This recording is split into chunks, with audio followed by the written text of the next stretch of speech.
चारु चंद्र की चंचल किरणें खेल रही हैं जलथल में।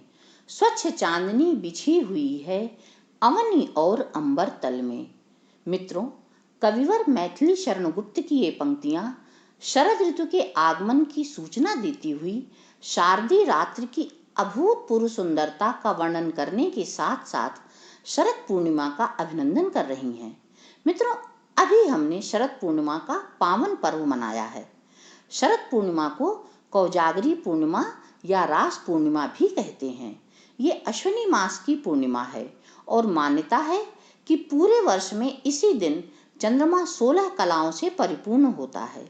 इसी दिन भगवान श्री कृष्ण ने महारास रचाया था और ये भी माना जाता है कि इस रात्रि चंद्रमा की किरणों से अमृत वर्षा होती है। इसलिए इस रात्रि चंद्रमा की रोशनी में खीर रखने की भी प्रथा है। सच बात तो ये है मित्रों कि चंद्रमा का हमारे जीवन में विशेष महत्व है।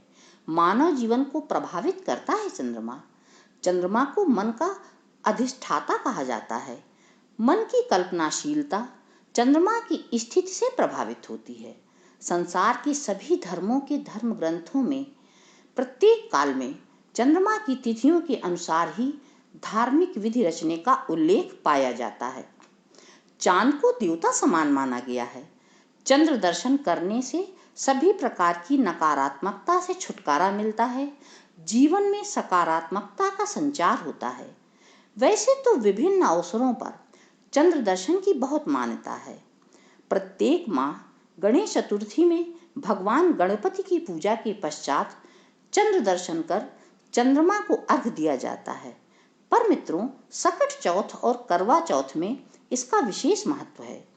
अमावस्या के पश्चात चंद्र दर्शन विशेष रूप से फलदायी होता है।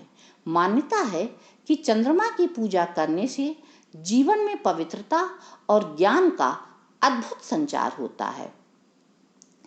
धार्मिक महत्व के साथ साथ चंद्रमा की किरणें अनेक औषधि गुणों से युक्त होती हैं, जो शरीर को स्वस्थ रखने में सहायक होती हैं और इन औषधियों की स्पंदन क्षमता शरद पूर्णिमा के दिन विशेष रूप से बढ़ जाती है। इसके अलावा बाल मन को तो चंदा मामा मोहित करते ही हैं। तभी तो माँ चंदा मामा की ओर इशारा कर अपने लाडले को बहलाती है। और भाई, साहित्य चर्चा तो चंद्रमा के बिना अधूरी है। मैया मैं तो चंद्र खिलौना लयों से लेकर नायिका के मुख की सुंदरता के प्रतीक रूप इस चंद्रमा की महिमा अवर्णनीय है। शरद ऋतु की चांदनी को निहार कर मेरे मन में भी हिलोर उठी कुछ इस तरह। तारों के पुष्प खिले उदीयमान है हिमांशु, सांझ गई घर आपने सुधा बरसाए सुधांशु। चंद्रिका की श्वेत चादर बिछा रहा शशांक, घर आंगन वन उपवन पर छा गया मृगांक। रैन कुमारी को मग्न हो भर अपने अंक, नीरव मौसम को सुरम्य बना रहा मयंक। राका की शीतलता से उल्लसित राकापति, रजनीगंधा के सौरभ से प्रमुदित रजनीपति। कलाधर चंद्र की है अनंत गरिमा, कलाधर चंद्र की है अनंत गरिमा। इंदु का वैभव लिए आई शरद पूर्णिमा, इंदु का वैभव लिए आई शरद पूर्णिमा, आई शरद पूर्णिमा। धन्यवाद।